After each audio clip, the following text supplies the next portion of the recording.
Samantala, bawat araw na magkasama sina Marco at Romina palaging may saya at kulay. Unti-unti naglalahong tila pader na nakapagitan sa kanilang dalawa. Isang umaga habang personal na naghahanda ng almusal sa Romina at nasa workout room naman si Marco, ginulat sila na malakas sa tele ni Kiana. Tito! Tita! Muntik mabitawan ni Romina ang hawak na plato dahil sa pagkabigla. Pati ang mga kasambahay dali-daling lumabas ng kusina. Tamang paglabas din ng pawisang si Marco. Ano yun? Natatarantang tanong ni Manang Lydia. Princess! Nagmamadaling umakyat si Marco habang kasunod si Romina. Pagpasok nila sa kwarto, nakaupong nakakumot ang bata at nagiiyak. Why, Princess? Puno ng pag-aaralang nilapitan ni Marco ang umiiyak na pamangkin. Tito! Anito at bumaring ang tingin kay Romina. Tell us, Ken, what happened? Segunda niya. Nagpalipat-lipat muna ito ng tingin sa mga taong nakapaligid sa kanya. Pati si Manang Lydia, Annette at Liza, nag-aaralang nakatingin. May blood! Marami! Naparunok akong simula nito. Blood? Nasaan? Agad tumabi si Romina sa bata. Nanginginig na tumayo ito sa taas ng mismong kama. Tinanggal ang comforter na nakatakip sa katawan. Here! Agad tong tumalikod sa kanila at sa bandang pangupo nito'y may tagos ng dugo. Pati ang kama may dugo rin. Bakit meron yan? Natitilihang tanong ni Marco sa asawa. Napangiti at napailing si Romina na makita ang dugong sinasabi nito. Normal lang yan, Ken. Para sa tulad mong nasa adolescent stage. Don't worry, it's part of her growing up. Wika ni Romina sa magtiyuhin. Ay sus! Baby girl, may regla ka na. Ibig sabihin dalaga ka na. Matabel na sabat ni Liza. Regla? Kulot noong ulit ni Marco. Sir, hindi mo alam ang regla? Oh, come on, sir. Regla, buwa ng dalaw, menstruation. Need to make a tapa like whisper, modest para no tagos. Makulit na hirit pa ni Annette. Gets mo na? Natatawang tanong ni Romina sa asawa. Ah, alam ko naman yon. Malawak na gumante ng ngiti si Marco. Ay nako, iho. Lumabas na tayo ang asawa mo ng bahala kay Kesha. Sabi ni Manang Lydia. Sige na, lumabas na kayong lahat at ako ng bahala. Ikaw, Mr. Santiago, fix yourself para makakain na tayo. Utos ni Romina. Yes, sweetie. I mean, Doktora Santiago. Kumindat pa ito bago tuluyang umalis. Para namang nalaglag ang puso niya sa ginawin to. Tita, anong gagawin ko? Mangyak-ngyak na untag ni Kesha. Relax, okay? Normal lang yan kasi dalaga ka na. Don't worry. I will tell you kung anong dapat mong gawin. Okay. Anito at sunod-sunod na tumango. Matapos sa ilang sandali, magkakasabay ng kumakain ng almusal sina Marco, Romina at Kesha. Ngunit pinatawag din ito ang mga kasambahay. Listen everyone, I have an announcement. We are going to Davao exactly 3 days from now. First is to meet my in-laws and second, to give you all a town of vacation. Nakangiting pahayag ni Marco. Ang bilis naman yata. Parang natuyong bigla ang lamon ni Romina sa narinig. Mas maaga, mas maganda, sweetie. So be ready, okay? Muling wika nito at tinuloy ang pagkain. Isang linggo matapos ang biglaang kasal, eto na naman si Romina. Parang di makahinga habang nasa loob ng eroplano. Ang 40 minutes sa biyahe mula sa Himpapawid, tila taon sa pakiramdam. Kabaligtaran ng mga kasama niya. Panay naman ang huntahan ni Liza at Annette habang si Kesha at Manang Lydia sa likuran nila. Nervous? Masuyong ginagap ni Marco ang palad niya. Can't help it. Aniya sa asawa. Nandito ako kahit anong mangyari. Pagpapanatag ni Marco sa asawang hindi maitago ang pagkabahala. Alanganing umiti lang si Romina sa asawa. Nang sumapit sila sa Francisco Bangoy International Airport, lalo pang naging doble ang tensyon ni Romina. Ipapahatid ko na si Manang Lydia sa hotel kung saan tayo nakabook. After that, we will go to your house. Muling wika ni Marco habang palabas ng airport. Sunod-sunuran lang si Romina sa asawa. Gumagalang paningin niya sa pamilyar na mga tanawin.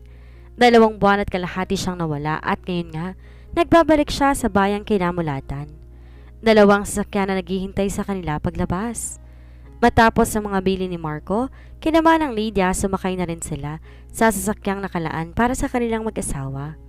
This is it! Hiyaw ni Romina sa isipan habang binabagtas ang daan pa uwi sa tahanan ng ama. Mula sa mataas na veranda ng mansyon ng mga Santillanes, napakunot ng noo si Sanji na makitang may pumaparadang Lexus sa mismong harap ng bahay niya. Kasunod pa ang 3 Land Cruiser na nakadistansya sa hindi kalayuan. Si Senator Velas kaya? Piping tanong niya sa sarili, tsaka nagmamadaling bumaba. Samantala, palabas naman na maglolang Doña Eiko at Akiko nang tumunog ang doorbell, kaya't dali-daling pinuntahan ng isa sa mga kasambahay ang pinto. Ma'am Romina! Gulat na wika ng kasambahay. Kamusta? Nasaan sila Grandma? Nakangiteng tugon ni Romina. Habang magkahawak kamay sila ni Marco, sinong Di na naituloy pa ni Doña Eiko ang tanong na makitang apong kay tagal ng pinanabikan. Pati si Akiko napatutop ng bibig sa pagkabigla. Romina! Buong kagalakang sinugod nito ng yakap ang apo. Ate! Garalgal na tinig ng dalaga. Walang anumang tinig at agad na yumakap siya sa abuela. Mahigpit at puno ng pananabik. Pati ang masaganang luha ay umapaw. Where have you been? Pinag-arala mo ko ng sobra? Puno ng mga luhang wika ng matandang Donya. Sorry, Grandma. Sorry. Aniya tinalikan to sa pisngi at noo. Pagkaraay bumaling siya sa kapatid. Aki, I miss you. Binuka niya ang braso para lumapit ito. Ate Omi, I miss you too. Anito at buong kasabikan, yumakap sa kanya. Masayang pinagmamasdan naman ni Marco ang mga nagaganap. Kung titingnan ang itsura ng lola at kapatid ng asawa, hindi maitatanggi na may mga dugong hapon ang mga ito. Lalo na si Doña Eiko. Anyway, Iha, who's with you? Bumaling ng tingin ng Doña kay Marco. Marahang kumala si Romina mula sa pagkakayakap sa kapatid at pagkaraan humawak sa braso ng asawa. Grandma, Aki, meet Marco Santiago, my husband. Ani at ngumiti sa mga kaharap. Pagkabiglang rumihistro sa mukha ng dalawa, napatitig ng husto sa lalaking nakangiti. Akmang babati sana si Marco na magsalita si Zanji. So, you're here. Wika ng malamig pa sa yelong tinig. Sabay-sabay na napatuon ang paningin ng lahat sa direksyon ni Zanji habang bumababa sa hagdanan. Papa! Biglang kumabog ang dibdib ni Romina nang tuluyang humarap ang ama sa kanya. I am already expecting that you're going home. Blanco ekspresyon ng Ginoo sa anak. Maang nanapatingin si Romina sa ama, ngunit hindi na ito nag-abala pang magsalita sa kanya. Introduce yourself, young man. Maotoridad na baling pa nito kay Marco. Good afternoon, sir. I am Marco Santiago, your daughter's husband. Magalang at diretso, nabati ni Marco ang palad kay Zanji, ngunit hindi man lamang ito binigyan ng pansin ng Ginoo. Uwi ka ba dito para ipamukha sa akin? Nasa pagkakataon to, ikaw ang mas magaling sa ating dalawa? Nasinaway mo ako at sinunod mo ang mga nais mo. Matigas na wika nito habang nakatingin kay Romina. Are you happy, Romina? Tila bumangon ang kinikimkim na hinanakit ni Romina matapos marinig ang mga sinabi ng ama. Yan ba ang iniisip mo, Papa? Sige, makontento ka pa. Umalis ako dahil hindi kita maintindihan. Ikaw nang kumontrol ang buhay ko simula pa noon. Lahat dapat gusto mo. Lahat dapat ikaw. Ni minsan hindi ka nagtanong kung anong gusto ko. Pati ba sa pagpili na makakasama ko sa buhay, ikaw pa rin? Masaya ba ako? Oo pa. Masaya ako dahil nagawa ko mga gusto ko. Kahit sandali lang nakalaya ko sa manipulasyon mo. Marahas na pinunasan ni Romina ang mga luhang nagsilandas sa magkabilang pisngi. Gusto mo bang batiin kita? Well, congratulations! Dahil napatunayan mong matapang ka dahil sa pagsuway mo sa akin. At least may magandang kapalit ang pagkawala ng plantasyon. Mapait na tinig ni Zanji. Anong pagkawala ng plantasyon? Napatnang tanong niya. Ang magaling mong ama kinulateral ang plantasyon kay Manuel Velez. At ang gustong kapalit pakasalan mo ang anak niya. Kaya halos ipagdulduran ka ng ama mo. May diing sambat ni Doña Eiko. Ano? Totoo ba yon, Papa? Parang bombang sumabog sa pandirig niya ang sinabi ng abuela. Yes, Romina. Biglang lumambot ang itsura ng ama. Gumaralgal na tumugon ito. How could you, Papa? Pambahid utang ang tingin mo sa akin? Tinanggap ko lahat ng desisyon mo. Naging sunod-sunod ako pero hindi kailanman pumasok sa isip ko na kaya mo ko ipagpalit sa pera. Hindi na napigilan ni Romina at umalpas na ang nagwawala niyang damdamin. Humahagulhol siyang tumakbo paakyat sa kwarto niya. Romina, listen! Romina! Sigaw ni Zanji pero tuloy-tuloy tong umakyat. Nagmamadaling sumunod naman sina Doña Eiko at Akiko sa taas. Sa pagkakataong yon, muling nagsalita si Marco. Sir, can we talk in private? Kung kanina'y matigas sa ekspresyon ng mukha ng Ginoo, ngayon na may laglag ang balikat at puno ng kalungkutan ang mga mata nito. Unti-unti, naiintindihan na ni Marco ang lahat ng mga ginawa ng asawa at kung bakit ito napilitang lumayo at magpalit ng anyo. Please follow me. Mababang tinig ng Ginoo. Nagpatiunang maglakad papunta sa private office nito. Habang nag-iiyak na dumapa sa kama niya si Romina. Pagpasok sa kwarto, sobrang sakit ng mga nalaman niya. Kaya pala gano'n na lamang ang pagpapumilit ng ama niya sa kanya. Marahang mga haplos at yakap ang naramdaman niya mula sa abuela. I'm really sorry dahil walang nagawa si Grandma.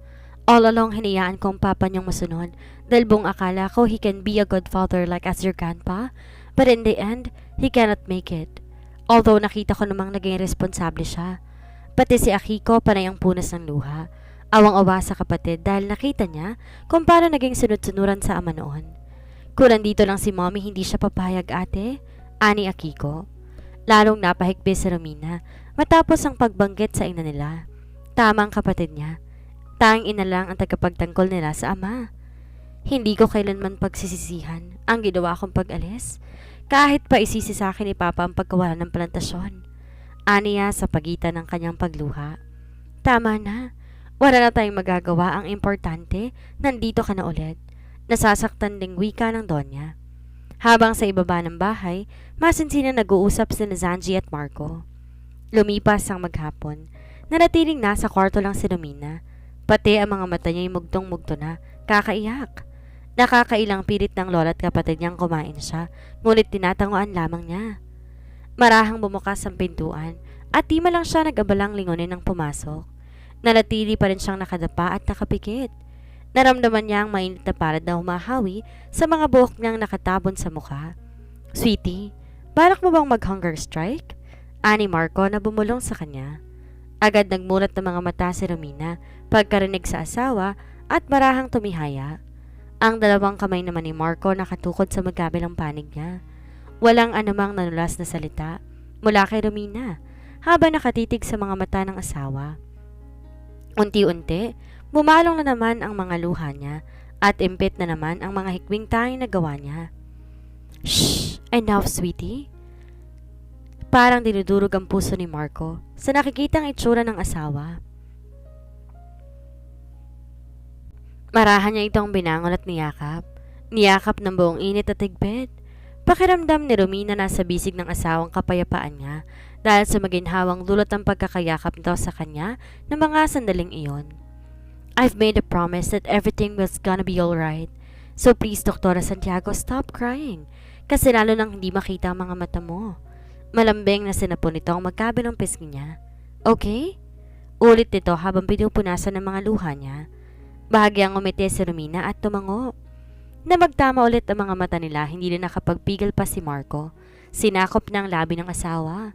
Puno ng pananabik at init na tinugon naman ni Romina ang mga nagbabaga nitong pagdampi. Hanggang naging mapangahas at mapaghanap si Marco. Pati mga kamay nito'y humahagod sa batok niya, pababa sa likuran ng bewang niya. Ang mga kamay ni Romina kumapit na sa leg ng asawa para mapagbuting lalo ang pagkakahugpong ng mga labi nila. Pagkaraan, marahan siya nitong muling inhiga. Akmang huhubarin na ni Marco ang damit pang itaas nang tumunog ang cellphone niya. Oh shit! Ani at marahas na hinugot mula sa bulsa ng pantalon ang cellphone. Nang tingnan niya kung sinong tumatawag, pangalan ni Kesh ang nakarehistro. Hello, Princess? Tito, where are you and Tita Romina? We're going to take a dinner pero wala pa kayo? Ani Kesha. Oh, sorry, I forgot. Ipapasundo ko pala kayo dyan kasi dito tayo magstay sa bahay ni Tita Romina. Please tell ni Niyang Lydia so that you can prepare. Aniya habang pakindat-kindat sa asawang namumula. Really? Are they okay, Tito? Pangulit ng bata. Very much, Princess. Come on, Tito will hang up the phone, okay? We'll wait you here. Bye! Nagmamadaling pinatay ni Marco ang cellphone para maituloy ang naudlot na eksena ng asawa, pero bago pa siya masunggaban nitong muli, mahihinang katok naman ni Akiko ang pumukaw sa kanila. Sorry for the inconvenience. Pilyang kumindat din si Romina. Tsaka nanunuksong ginawaran siya ng halik sa labi bago nagmamadaling tumayo ng kama. Hindi pa to ng kontento at nilingon pa siya at saka ngumisi. Naiiling na lang na sumunod si Marco sa asawa. Matapos ang naudot na tagpo sa kanila ni Romina, ayaw sanang bumaba ni Romina kung di lang sinabi na hindi makakasabay ang ama sa pagkain nila.